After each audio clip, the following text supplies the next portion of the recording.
Molovers, ketemu lagi sama gue Akbari. Setiap minggunya kita pasti bakal ready banget buat ngebahas tentang sinema-sinema, tentang film-film apa aja yang bakal seru nih, yang bakal kita kulik di Montase. Dan hari ini kita bakal bahas film apa ya?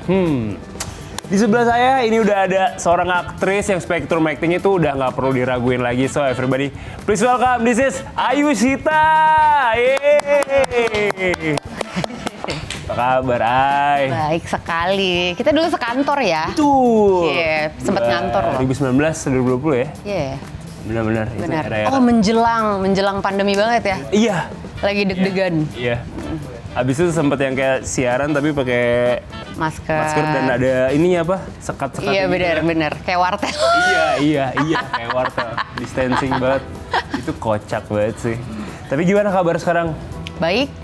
Bahagia, lahir batin, sehat, amin. Semuanya ya. Amin. Dan ini setiap tahun selalu ada karya gitu dari Amin. seorang Ayushita gitu. Emang itu diwajibkan di diri sendiri atau emang kayak datang sendiri? Nah itu gimana tuh? Wow. Mewajibkan sih enggak, tapi kadang aku kan konsep hidupnya mengalir ya. Jadi memang mungkin karena sudah termanifest dari kecil, I belong here somehow gitu. Jadi ya memang selama dikasih kepercayaan sama Gusti untuk berkarya di seni peran, nyanyi apapun itu, nge-MC gitu. I'll do it. Iya. Iya gitu. Jadi makanya kalau dibilang mewajibkan ada karya atau enggak, itu mungkin bagian dari si alirannya aja gitu. Jadi masih bersyukur masih dikasih kepercayaan buat masih berperan di film gitu. Tapi kamu tipe orang yang tiap tahun tuh kayak nulis manifestasi listnya gitu-gitu nggak? Ada masanya yang benar-benar kayak gitu banget, ada yang kayak lay low aja gitu, sans gitu. Tapi memang it's nice ketika kita punya projecting mau melakukan apa gitu, karena aku sama sekali kayak bukan orang ambisius sih in a way, kecuali main game. Kecuali main game, oke. Gitu. Zodiaknya. Ya, zodiaknya. Gemini. Gemini ya santai sih, chill sih. Iya, tergantung situasi dan kondisi. Oke. Game apa yang kamu ambisius terakhir? Sumpah mainan gue gak ada yang penting. Mainnya kayak macam Diner Dash gitu-gitu aja. Oh wow. Gak penting kan? Bukan yang kayak orang-orang serius yang gue pikir PUBG strategical gitu. thinking banget. Itu strategik. Oh benar. Jadi itu udah level berapa sekarang? Banyak. Oh terus udah gitu kalau ambinya kayak misalnya Candy Crush gitu kan sekarang udah banyak ininya kan, udah banyak stage-nya? Jenisnya udah banyak, ada yang saga, ada yang apa gitu. Aku masih yang klasik, tapi aku akan ulang semua level yang belum bintang 3, jadi harus semuanya 3. Oh, ada ambinya di sini, nggak penting ya. Perfeksionis ya. Iya gitu, itu salah satu freakness yang aku nggak malu-malu banget gitu. Cool. Gak penting. Kita appreciate sekali itu ya. Untuk kepuasan diri sendiri, yang lihat juga cuma gue yang tahu, bintang 3 cuma gue doang. Setiap kali seorang Ayushita main game, itu pasti mungkin akan banyak fase-fase hidup yang dilewati juga. Begitu juga kita semua nih, Molovers melihat Ayushita juga pastinya melihat berbagai versi Ayushita gitu. Dari hairstyle-nya. Nah, menurut Ayushita sendiri, sebenarnya hairstyle itu menentukan karakter juga nggak sih? Kalau untuk di dunia seni peran sih iya sangat membantu untuk membuat kita appearance-nya berubah gitu. Jadi ya signifikan gitu. Tapi kalau untuk mungkin orang banyak yang taunya Ayushita suka sekali eksperimen rambut, sebenarnya not necessarily kayak ada konsep yang gue tahun ini mau kayak gini tuh nggak ada kayak. Oh itu nggak ada? Nggak. Sama kayak tadi prinsip air juga? Ya suka-suka gue aja. Kayak lebih ke ngalir. Tapi dengan bertambahnya usia justru aku lebih embracing the hair the natural hair. Kayak ini kan rambut asli aku ikal gitu, menjelang keriting gitu. Nah, kalau zaman dulu banget waktu zamannya gadis sampul, aku tuh pas lagi di karantina sampai kan kita dulu nggak boleh pegang handphone apa segala macam. Waktu itu sempet lah ada kayak ada meet and greet yang berkesempatan untuk ketemu sama keluarga gitu. Terus ditanyain ada yang mau dititip gak dari sana gitu. Itu aku bilang aku mau dibawain catokan. Jadi aku dulu harus kayak tiap malam tuh nyatok apa segala macam. Cuma along the way kayak akhirnya aku lebih embrace as in ternyata ini deh aku memang suitable dengan rambut keriting karena memang sama Gusti dikasihnya rambutnya keriting kayak gitu. Jadi aku justru lebih ke learn gimana caranya ngerawat rambut keriting dan lain sebagainya gitu. Terus waktu di film akhirnya aku udah sempat menggunakan rambut asli aku tuh sejak kalau nggak salah di film What They Don't Talk About When They Talk About Love itu purely my own hair gitu, kayak keriting nggak dicatok nggak di blow apa segala macem sampai orang tuh mixed up kayak jadi sebenarnya rambut Ayu tuh yang asli yang mana sih gitu. Sampai kayak gitu dan ya udah akhirnya lama-lama semakin nyaman aja gitu, kayak itu salah satu hal yang aku lumayan reward buat diriku sendiri, bangga tuh kayak oh ya gue bisa embracing small things yang mungkin orang lain nggak tahu, cuman I feel good for myself gitu. Good for you lah. Thank you. Itu journey menemukan diri juga kan? Salah satunya. Ya. Menarik. Tapi dari semua rambut yang pernah dicobain sama kamu, kamu paling bangga yang mana? Selain rambut aslinya ya? Oh ya, paling yang paling lumayan orang-orang yang aku jadi aware orang-orang merasa itu adalah matter siapa sih rambut pas lagi BBB. Yang ini Astro Boy bukan? Yes, thank you Astro Boy karena orang suka banyak yang terbilang burung hantu lah, Mickey Mouse lah, kayak terserah deh gitu. Udah sampai capek ya kayak. Iya, cuma itu juga sebenarnya ceritanya adalah aku bukan orang yang orisinal menggunakan rambut itu. Sebenarnya mantan kakak ipar aku, dia itu dari dulu namanya Kak Aci. Kak Aci itu Kak Aci. Hai Kak gitu. Dia itu dulu terkenal di sekolah, geng-geng sekolah anak Jaksel itu adalah Aci Astro karena dia ngefans sama Astro Boy. Terus habis itu pas aku lagi mau syuting BBB, aku bilang, "Kak, aku boleh nggak ikutin? Lucu banget soalnya." Gitu. Kamu izin dulu. Iya. Tuh, ada mannersnya ya. Ya, terus habis itu ya udah akhirnya kayak dibawa ke barber, kita potong kayak gitu. Enggak. Abis itu aku bilang dulu sama Teh Meli, karena kan waktu itu kita lagi mau jelang syuting filmnya kan. 2 kali izin, oke, sip. Kalau misalnya nanti rambut aku gini gimana? Karena kan di situ ceritanya anak seni apa, lalala gitu, dan nggak ada pikiran sama sekali untuk kayak gue mau jadi trendsetter gitu. Nggak ada sedetik pun aku berpikir ke arah sana. Ya udah, terus habis itu akhirnya Teh Meli kan juga orangnya eksentrik ya, jadi dia langsung, oh iya, oke gitu. Ya udah, akhirnya aku jalan dan ternyata tanpa aku sangka-sangka pas lagi filmnya tayang malah jadi kayak kalau yang rambutnya sama kayak Yushita nanti gratis nonton, dapat tiket nonton kayak gitu-gitu. Dan ternyata memang naturalnya mereka banyak yang ikutin rambut itu, ya udah. Terus habis itu aku udah selesai film itu, sebenarnya udah selesai. Makanya waktu di kurun waktu BBB ngeluarin single satu ke yang lainnya, sebenarnya kalau dilihat video klipnya rambut aku hampir nggak ada yang sama gitu. Cuman sejak dari kapan ya, sempet kok ada juga siapa ya waktu itu salah satu senior ketemu, nggak seru deh lo sekarang rambutnya nggak aneh-aneh gitu ya, kecuali kalau aku dulu suka biasanya awalnya dicela dulu tuh, Bo. Kayak misalnya aku dulu half head dyed. Orang-orang mungkin waktu itu belum terbiasa dengan fashion color gitu.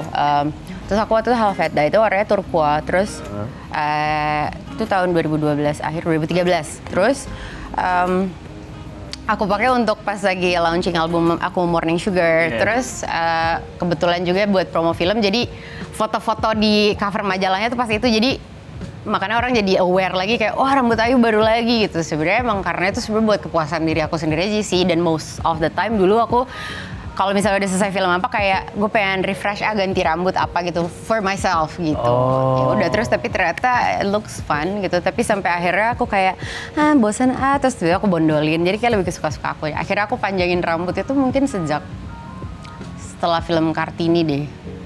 Kartini itu soalnya karena kan aku bersyukur juga rambut aku tebal sekali gitu.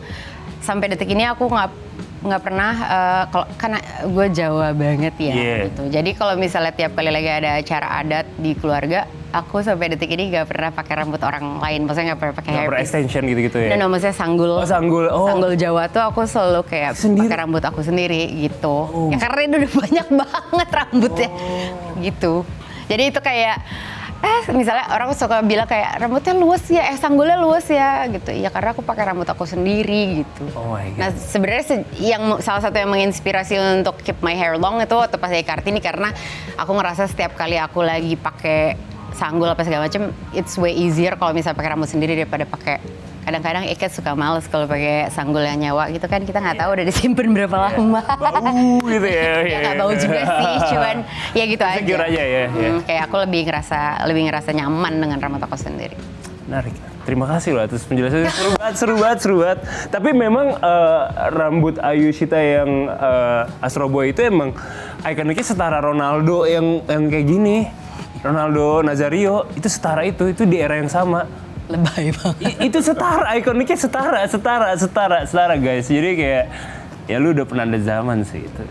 Gila. Keren Ada banget. eranya ya. Iya, keren banget. Nah sekarang kita bakal ngebahas beberapa foto-foto ya dari hairstyle Ayushita. Kira-kira Ayushita masih ingat nggak itu di film apa aja? Mungkin kita bisa lihat yang satu ini.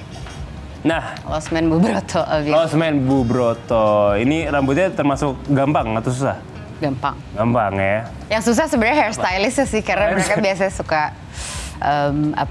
begitu lihat rambut aku langsung kayak gitu. Ini something blue, something blah, something borrowed. Film pendek untuk membuka Singapore Film Festival, International Film Festival. Ini didirect oleh Mbak Molly Surya. Oh. Film pendek yang pendek banget, cuma 3 menit. Filmnya pendek banget. Oke, siap. Tapi very meaningful. Nice. Ini gampang nih berarti ya tadi ya rambutnya. Ini agak lain. Oh ini agak lain. Baik, berikutnya. Home Sweet Loan. Gimana kamu melihat karakter kamu diadaptasi ke musikal? Aku waktu kemarin sempat ketemu sama Ed Gitaf pas lagi di mana ya kemarin. Pokoknya aku ketemulah di salah satu backstage gitu. Terus kami membahas dan aku ini sih amazed karena Ed Gitaf ikut involved di pembuatan musikalnya. Terus aku ikut senang karena seneng aku tuh kalau misalnya ada sebuah project yang bisa jadi long term, maksudnya bisa dialih wahana ke banyak platform gitu, dan itu kan berarti karyanya langgeng gitu. Bener, legasinya ada. Yes, Nice. I'm happy for anyone who involved. Mantap sekali. Berikutnya, nah Me versus High Heels. Ini film layar lebar pertama aku. Tahun 2005 tayangnya. Ya. berarti 21 tahun yang lalu ya. Oh my god, iya ya. Wow. Bo, BBB itu ntar November 20 tahun. Oh my god. Gila ya? Maksudnya orang kayak kalau dulu, aku nggak ngerti nih, ini tuh yang ngerasain kalau orang udah di atas 20 tahun emang ngerasa kayak waktu tuh secepat itu apa? Karena I feel like, nggak tahu apa karena kita kemarin semua ke-skip sama pandemi gitu, kayak mungkin kayak kalau dulu kan kita ngomong 5 tahun lagi tuh kayak jauh banget gitu. Masih lama banget ya. 5 tahun lagi gitu. Ya. Sekarang kayak cepet. Asli. Jadi aku dulu ngerasa kayak kalau orang di atas umur 30 tuh kayaknya udah Tua banget ya. tante, bude, pakde gitu. Pas aku udah nyampe di 30-an kayak gini-gini aja nih gitu kayak. Masih suka ngasal gitu ya kan, masih suka mager ya kan. Beneran bukan sok muda, tapi maksudnya aku literally kayak kayak stuck somewhere, kayak nggak ada yang beda gitu sementara dengan cara aku menjalani kehidupan. Ya wiser ya, cuman nggak tahu kayak Masih free spirit aja kan. Ya nggak tahu apa faktor karena kita di dunia entertainment, aku nggak tahu juga. Itu bisa jadi, cuman tergantung kitanya lagi sih. Aku juga ngerasain, aku 33 gitu kayak Nggak ada bedanya kan? gak ada bedanya. Gitu aja. Masih Iya. ngasal aja. Itu dia. Lanjut berikutnya. Foto berikutnya. Dah, ini dia. Bukan bintang biasa. Emang ikonik banget ya. Berikutnya lagi. Nah. Oh ini anak-anak bambu ya? Pikir dulu lagi belum tayang soalnya. Ini dia Ayam. rambut anak-anak bambu seperti yang kaos yang dipakai sini. Iya. Hijau semua ya. Hijau itu. Anak bambu. Dan penasaran kan sebenarnya anak-anak bambu isinya bakal seperti apa? Kita langsung lihat aja trailer yang satu ini. Mas, kamu lihat tuh. Ini habis semua loh hasil kerja keras aku. Habis semua. Dan pisan ya, Mbah. Kepaksa kita harus tinggal di sini jadinya. Mulai hari ini saya yang akan mengurus tempat ini. Tanahnya ini kan luas banget ya. Aku bisa panggil perusahaan buat siasar di sini. Selama tempat ini masih ada penghuninya. Urban Vista tetap akan jadi leading market. Bunda, selama ini Gebang udah bantu Bunda supaya saya bisa deket sama anak-anak bambu di sini, supaya bisa tahu arti dari rumah bambu buat kami. Kalau Bunda tahu, nggak bakal jual rumah bambu Abah.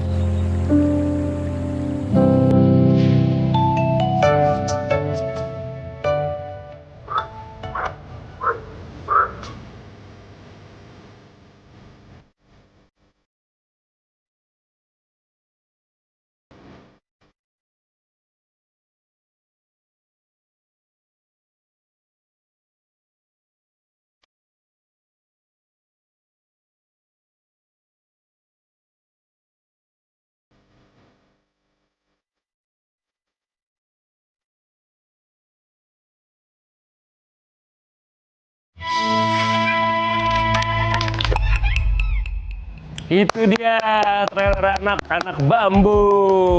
Nah, masih barengan sama Ayushita dan kita sudah kedatangan ada Abian di sini. Hai. Abian, kamu berperan sebagai siapa di film anak-anak bambu ini? Aku berperan sebagai Genta. Genta. Oke, Genta tuh karakter kayak gimana sih? Ceritain dong. Lucu, dia tuh suka makan, agak jahil dikit. Bukannya gitu dah orangnya. Oke, siap. Ini lucu juga nih kamu ya, pakai apa sendalnya ya. Ini ada karakternya, namanya ada? Nggak ada? Ini. Nggak ada? Ada buaya ini. Oh buaya, oh iya benar. Tapi emang suka karena sama warna hijau kamu pakai hari ini atau Iya, gimana? aku pakai hari ini karena sama warna hijau. Oh nice, baik. Sekarang kita ke Ayushita. Kamu di sini sebagai karakter siapa namanya? Aku sebagai Neta di sini, seorang perempuan yang ambisius, Oh wow. wanita karir, cie. Terus habis itu dia menghadapi sesuatu yang karena ambisinya itu tadi lumayan ngambil keputusannya dengan impulsif lah gitu. Jadi itu di situ dramanya dimulai. Nah jadi cerita garis besarnya ini kenapa? Dari permasalahan itu atau gimana? Iya, mungkin karena keterpaksaan yang dia lakukan itu kan karena maksudnya Neta dan keluarganya jadi harus berubah drastis kehidupannya gitu, dan dia sebenarnya tidak bermaksud untuk berbuat hal yang merugikan orang gitu, tapi maksudnya justru dia ingin menyelamatkan keluarganya gitu. Cuman ya itu tadi, karena kalau misalnya keputusan diambil dengan terburu-buru, terus habis itu tidak dikomunikasikan dengan baik dengan keluarga gitu, biasanya kan malah jadi banyak hal-hal yang tidak diinginkan yang terjadi gitu.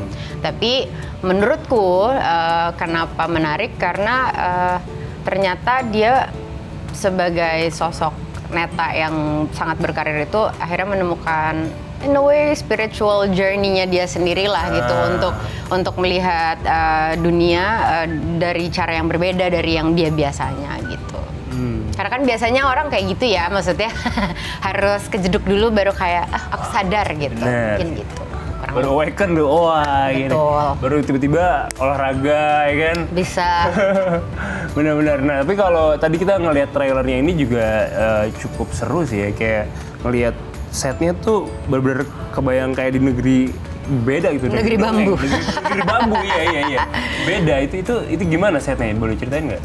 Memang kami itu syutingnya di tempatnya Abah yang tadi ada. Ya, rumah Pondok Bambu. Iya, kalau Bukan di Pondok Bambu dong? bukan di daerahnya dekat Jakarta, cukup dekat dengan Jakarta, dekat dengan Bogor. Itu ada Bambu Foundation lah gitu, yang dimiliki oleh Abah gitu. Si Abah itu memang sudah aktif berkutat dengan perbambuan sejak I don't know, udah dari dulu banget ya gitu. Iya, Ada kayaknya. workshopnya dan segala macam, bahkan sampai diekspor keluar gitu.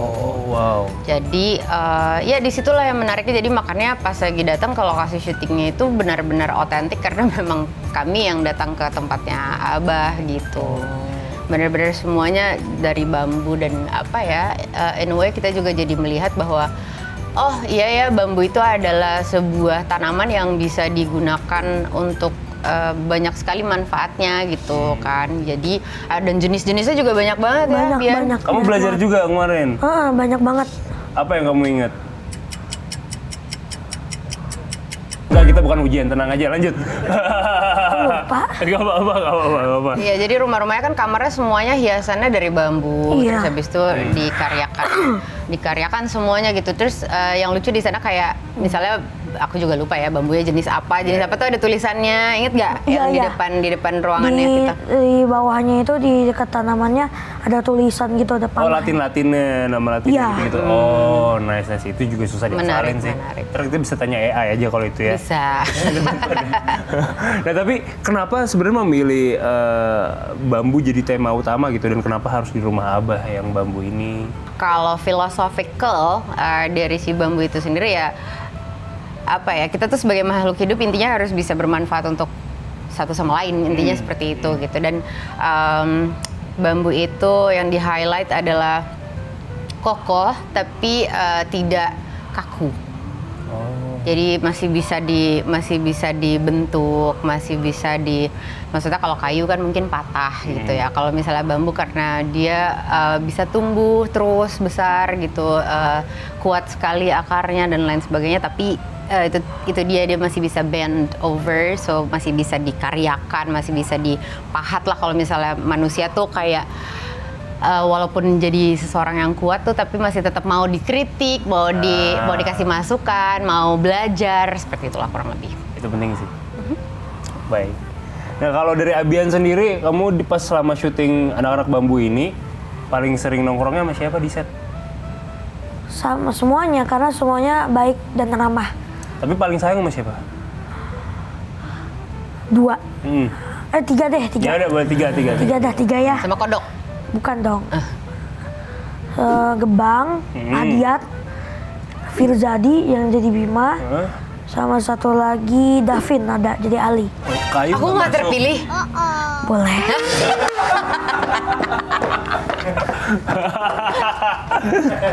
Jadi boleh masuk. Boleh. Makasih ya. 4 apa 3? 4 aja. Siap, makasih Abian. Nah, waktu pertama kali baca skenarionya, dari kalian berdua tuh kepikirannya apa? Impression pertamanya? Sebenarnya adjustment-nya juga banyak sih di lokasi gitu. Jadi karena kalau buat aku film itu proses penulisannya banyak tuh, dalam arti pas lagi ditulis pertama, pas kita lagi reading, pas kita lagi workshop itu, terus habis itu pas lagi di lokasi syuting sendiri kan kadang suka ada minor or major change yang akhirnya mungkin berbeda sama sekali dengan yang kita baca awal. Dan Jadi 4 kali ditulis tuh? maksudnya prosesnya Oh, iya, gitu, proses. misalnya rata-rata gitu, dan ditambah lagi dengan proses editing, Oh, iya, pasti kan benar. akan ada perubahan lagi gitu. Jadi ya itulah maksudnya menariknya di dunia film tuh, kita berkaryanya bersama gitu. Maksudnya nggak bisa dibilang ini gue doang yang berkarya gitu. Kayak misalnya aku jadi sutradara atau penulis juga nggak bisa klaim kayak itu cuman aku gitu, karena kan memang itu kolektif gitu. Jadi iya, yang menarik itu tadi sih, berproses bersamanya. Prosesnya bersamanya. Oke. Kalau dari kamu?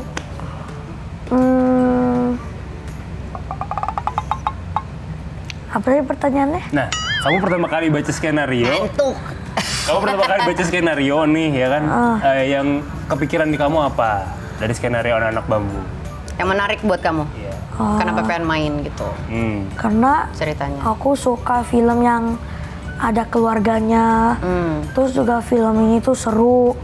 Terus di sini juga bisa sekalian belajar acting, biar terus juga bisa belajar biar tahu banyak bambu gitu. Kayak seru deh kalau syuting di situ. Berapa hari sih kamu kemarin syutingnya di sini? Ingat gak? 2 minggu lebih ada kali. 2 minggu lebih. Tapi kalau dari kamu sendiri, Ay, kamu tuh tipe yang gampang akrab sama anak kecil atau enggak? Kebetulan anak-anak ini juga pada supel-supel banget dan mau diajak bekerja sama gitu. Jadi beneran waktu itu ya aku juga kadang-kadang kan inner child-nya untung nggak pergi jauh-jauh ya. Jadi kayak Tadi makanya jadi awet muda kan, bener Amin. kan? Jadi kayak malahan aku sering ikutan gangguin mereka kayak main di antara mereka gitu. Iya beneran.